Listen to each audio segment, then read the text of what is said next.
When I read these books that this movie was based on when I was a kid, I was fascinated by the use of flip-o-rama for some of the action. What is flip-o-rama for those of you who do not know? This is flip-o-rama. Watch this. Woo! Yeah, kids back then sure had a lot more imagination. What is up, everybody? Random Random Man here, bringing you my review for Captain Underpants, the first epic movie. Pretty confident subtitle there, by the way. Based on the epic novels written by Dave Pilkey, the plot basically follows George Beard and Harold Hutchins, voiced by Kevin Hart and Thomas Middleditch respectively. Two imaginative fourth graders who are also pranksters, and they write comics in their spare time. Their most famous one being about Captain Underpants. However, their mean-spirited principal, Mr. Krupp, voiced by Ed Helms, wants to stop these two at all costs. So, while Krupp is trying to separate George and Harold, these two kids hypnotize Mr. Krupp into thinking that he is their famous comic book character, Captain Underpants. Going into this movie, I had some iffy expectations, despite me having read and enjoyed these really wild books as a kid. I am holding the first 8 of these epic novels in my hands, along with also owning an activity book and also owning the first spin-off, Super Diaper Baby. So I should be one of the target audience members for this film. Then again, after I saw more of this movie being revealed before its release, I thought that the clips for this film looked funnier the more I saw scenes of it.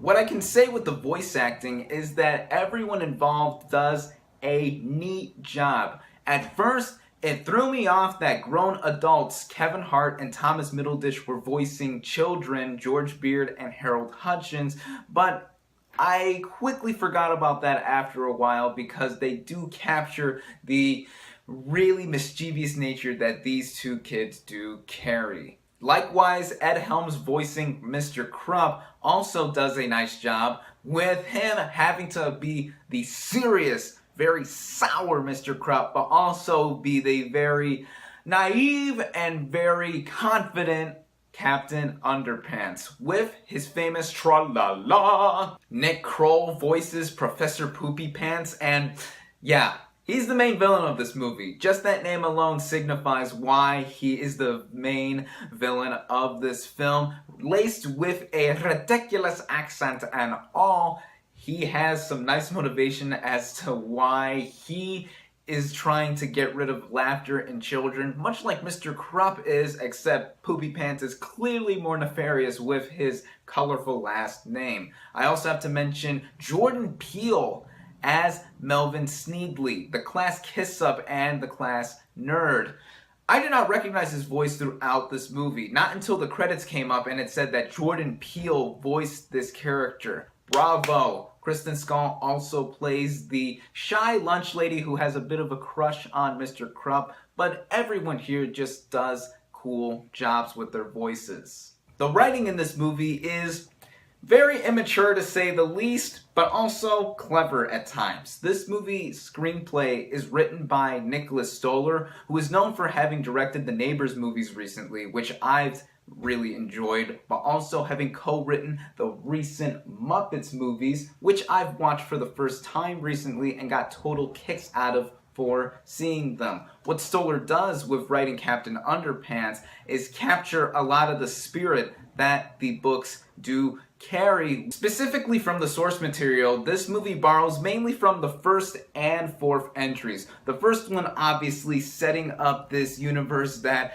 we are dropped into with George and Harold and company, while also with the fourth one and having Professor Poopy Pants being the main villain of the film. The rest of the novels are used in a smattering of other details throughout this movie too, but you don't have to have read these books to understand what is going on here. That also goes along with how this movie is animated, and it is animated in the style of how the books are drawn with 2D flat animation but spruced up in 3D, sort of similar to how the Peanuts movie did it back in 2015. The movie was even able to change itself up a bit with its visual style, not just with its 3D animation that is mainly used throughout the movie, but there's a hand sock puppet moment in the film and 2D hand-drawn animation like when George and Harold are showing off the comics that they have made, but also with a scene that is straight up tributing the Flip-O-Rama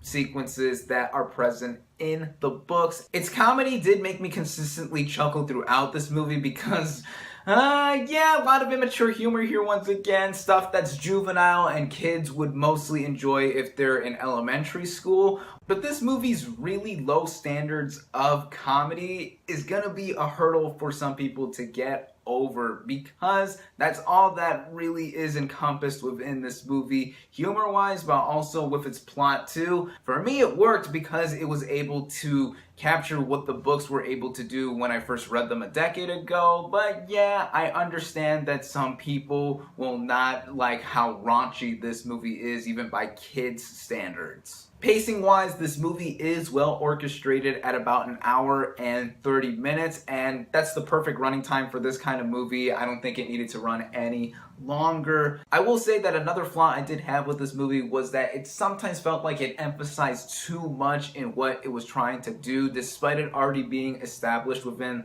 the first 10 minutes of what the movie was trying to be, which ended up annoying me during certain moments. I mean, sometimes George and Harold did things that were like, ugh, eye-rolling worthy moments. But all in all, what I will have to say is that director David Soren and writer Nicholas Stoller were able to recapture a lot of what was filled within my childhood with the Captain Underpants books. Yes, the nostalgia level is there, lots of little intricacies for fans of these books, but I think that the bits of heart that this movie does offer will be enough in there for those who are not familiar with this book series to think that this is a good animated film. And that's what I would say. It's not going to go down as the best animated movie of the year, and definitely not one of the best animated movies of the decade, but what it does within itself will be charming and will please fans of this series like me. I do have to emphasize again though that if you are not a fan of gross out humor, toilet humor, irreverent stuff like that, that is really low for you,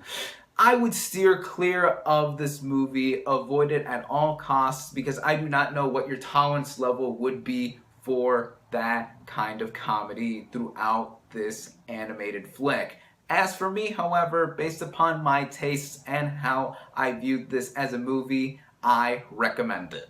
My final verdict for Captain Underpants, the first epic movie, is 3.5 out of 5 stars.